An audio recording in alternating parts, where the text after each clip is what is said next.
चलिए आज हम लोग जानते हैं तंत्र मंत्र के बारे में। जय माता दी दोस्तों, आइए आज की चर्चा तंत्र मंत्र क्या है इस पर हो। मैं हूं मातृपुत्र पवन कुमार, आपका अपना YouTube चैनल पर स्वागत करता हूं। दोस्तों, अक्सर सुनने में आता है तंत्र मंत्र, तो हम लोग ये जानेंगे मंत्र है क्या, तंत्र है क्या, ये अपने जीवन को कैसे प्रभावित करता है। ये कोई नई बात नहीं, आदि अनादि काल से मंत्रों का प्रभाव रहा, तंत्रों का प्रभाव रहा। चाहे लोकाचारी हो, अपने लोक समाज में हो, चाहे कुलाचारी हो, अपने कुल खानदान में हो, या वेदाचारी हो, ये सारी जगहों पर तंत्र मंत्र का जिक्र देखने को मिलता है। तो हम समझेंगे कि मंत्र आखिर है क्या। मंत्र एक ऐसा वाक्यांश है, एक ऐसा शब्दांश है जिसको हम अपने मुख से लेकर बाहर निकालते हैं और ये ब्रह्मांड से जोड़ने का काम करता है। मंत्र एक ऐसा चीज है जो हमारे शब्द, हमारे वाक्यांश ब्रह्मांड से हमें जोड़ता है। और ब्रह्मांड क्या है? यही ओमकार है। ओमकार, या आप इसे ईश्वर कह सकते हैं या आप इसे प्रकृति कह सकते हैं। प्रकृति ही ईश्वर है और ईश्वर ही ओमकार है। तो जब हम अपने वाक्यांश को निकालते हैं और शुद्ध उच्चारण करते हैं, तो ये मंत्र ब्रह्मांड में विचलन करके और ब्रह्मांड की जो अदृश्य अलौकिक शक्तियां हैं उससे ये जुड़ जाती हैं। और जुड़ने के बाद जो ईश्वर होते हैं वो या निशाचर दानव होते हैं, तो हमारे मंत्रों से प्रसन्न होकर हम लोगों के बीच आते हैं। उनकी मजबूरी है, क्योंकि वे मंत्रों के बस में है, और जब मंत्र उन तक पहुंचती है तो वो हम पर आते हैं। हम लोगों के समीप आने के बाद हम लोगों की ऐसी शक्तियां प्रदान करते हैं जिससे हम कुछ ऐसा कार्य करते हैं जो अलौकिक होता है, जो ब्रह्मांड में एक अलग विशेष जगह रखता है। और तब हम लोग अगर अच्छा मंत्र पढ़े, अच्छा देवी देवताओं का स्नेह मिला, अच्छा आशीर्वाद मिला, तो हम लोग उस मंत्र का प्रयोग अच्छे कर्मों में करते हैं। और जब कुछ बुरे लोग भी हैं जो बुरा कर्म करने के लिए दानवों से, निशाचरों से, मंत्रों की शक्ति से उनको अपने बस में लाते हैं, उनसे शक्तियां लेते हैं और तरह तरह के बुरे कर्म करते हैं, जिससे अपने जीवन में बुरे कर्मों का प्रभाव भी मिलता है। आप देखे होंगे, आप यह अनुभव करते होंगे कि कुछ लोग ऐसे होते हैं जो गलत शक्ति पाकर गलत लोगों पर इसका प्रयोग करते हैं और उनके जीवन में बहुत तरह की परेशानी, कठिनाइयों का समावेशन कर देते हैं, जो वो अपने जीवन में अपने सार्थकता को, अपने जीवन की सुगमता को अवरोध पाता है। जगह जगह पर उसे परेशानी का सामना करना पड़ता है। अचानक में कोई ऐसी अप्रिय घटना घट जाती है, चाहे वो घर में हो, परिवार में हो, एक्सीडेंटल आप कह सकते हैं, बीमारियों का कारण कह सकते हैं। तो मंत्र का प्रभाव जो है वो हमारे जीवन पर अक्सर पड़ता है।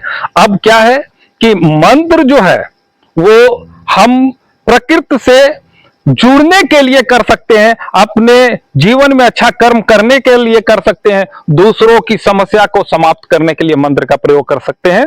तो मंत्र समझिए एक वाक्यांश है, एक ऐसा चीज है जिससे हम प्रकृति से आराम से जुड़ सकते हैं। और पूरे विश्व का एकमात्र मंत्र ओमकार है।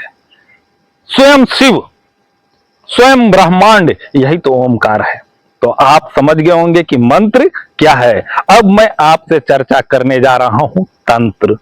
तंत्र एक माध्यम है, तंत्र एक माध्यम है, एक रस्सी नुमा सिरा है जिसके माध्यम से हम मंत्र को उसमें अवलोकित करते हैं और उसका प्रयोग करने का जो साधन होता है उसे तंत्र कहते हैं। आप सोचिए, आप बड़ी इजी भाषा में आप समझ सकते हैं, एक घरेलू बातचीत की भाषा में समझ सकते हैं कि हम लोग जब सांस लेते हैं मुख से या नाक से, तो वह श्वसन हमारे अंदर जाता है और जब उसका फैलाव होता है तो हम लोग बोलते हैं ये श्वसन तंत्र है। हम लोग जब भोजन ग्रास करते हैं, जब भोजन हम लोग मुख से लेते हैं और वो पेट में जाता है और पाचन की क्रिया चलती है, तो हम लोग इसको बोलते हैं पाचन तंत्र। तो भोजन जो है वो भोजन है, लेकिन भोजन जिस पर जा रहा है, जो उसको कार्य करने में मदद कर रहा है, वो पाचन तंत्र हम लोग कहें। उसी प्रकार मंत्र को जिस चीज पर ढाला जाए, मंत्र की शक्ति को समाहित करने की जो क्षमता है, उसे तंत्र कहते हैं। तो तंत्र और मंत्र मिलकर एक ऐसी शक्ति का निर्माण करता है जो आप अच्छे कर्मों के लिए कर रहे हैं तो आपको अच्छा फल देगा, बुरे कर्मों के लिए कर रहे हैं बुरा फल देगा। अच्छे व्यक्ति के पास मंत्र का प्रभाव है तो समाज में अच्छी चीज का संचार होगा, बुरे व्यक्ति के पास यदि मंत्र का प्रभाव है तो बुरे चीजों का संचार होगा। तो मंत्र और तंत्र आप चाहे तो आपको भी ये प्राप्त हो सकता है। और यदि आप देखे होंगे कि इसका वर्णन जो है आदि अनादि काल से चलता आ रहा है। वेदों में आप पा सकते हैं, अथर्ववेद में मंत्रों का प्रभाव के बारे में बताया गया है, तंत्र मंत्र की उसमें चर्चा की गई है। और यदि आप मंत्र सही सही उसका पठन पाठन करें, सही सही उसका प्रयोग करें, तो आप भी ब्रह्मांड से जुड़ सकते हैं, आप भी दैविक शक्ति प्राप्त कर सकते हैं।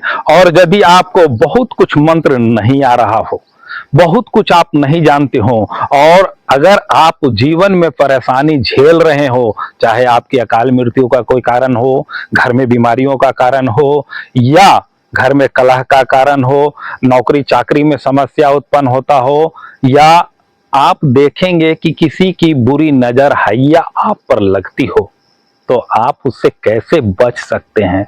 यदि आप इस प्रकार किसी समस्या से ग्रसित हो और आपको सही जानकारी का आकलन नहीं है, तो स्क्रीन पर हमारा नंबर चल रहा है, आप मुझसे डायरेक्ट संपर्क कर सकते हैं, मुझसे आप सलाह ले सकते हैं। मैं आपका अपना मातृपुत्र, जो आपको आपके जीवन में सुगमता के लिए जो सहयोग होगा, मैं आपको देने के लिए हमेशा तत्पर और तैयार रहता हूं। साथ ही यदि आप अपने घर में शांति और समृद्धि चाहते हो, तो अलौकिक मंत्र के रूप में हनुमान चालीसा का पाठ भी आप अपने घर में कर सकते हैं। हनुमान चालीसा का पाठ आप अपने घर में करेंगे तो सुख शांति और समृद्धि का समावेशन होगा। उसका एक बीच की पंक्ति आपको होगा, भूत पिशाच निकट नहीं आवे, महावीर जब नाम सुनावे। तो आप सोच रहे हैं कि ये बहुत ऐसा भी नहीं है जो आप नहीं कर सकते हैं, सिर्फ आप करना नहीं चाहते। आप अपने अध्यात्म से जुड़िए, आप अपने धर्म से जुड़िए, और आप अपने धर्म और कर्म को पहले जानिए, तो तंत्र मंत्र की सारी बाधाओं को आप क्षण में दूर कर सकते हैं। प्रत्येक दिन अपने घर में हनुमान चालीसा का पाठ करना कोई बुरा चीज है नहीं, बड़ी मुश्किल भी नहीं, लेकिन आप करना चाहते नहीं हो। तो मैं मातृपुत्र आपसे विनती करता हूं कि आप अपने घर में हनुमान चालीसा का पाठ करें। ये एक शाब्दिक मंत्र है, और ओमकार, ओम का उच्चारण भी आप अपने घर में कर सकते हैं, जो एकदम सरल भाषा में ऐसा मंत्र है जो इसके समान विश्व में कोई मंत्र नहीं। तो मैं मातृपुत्र पवन कुमार, यदि आप मुझसे और कोई जानकारी लेना चाहते हो तो आप मुझसे हमारे स्क्रीन पर जो नंबर है उससे संपर्क करके मुझसे जानकारी प्राप्त कर सकते हो। और आगे अगर कुछ और वीडियो आप हमसे जानना चाहते हो तो नीचे जो कमेंट बॉक्स है आप उस पर अपनी समस्या रख सकते हैं, और यदि मुझसे कुछ जानना चाहते हो तो आप जरूर संपर्क करें। जय माता दी।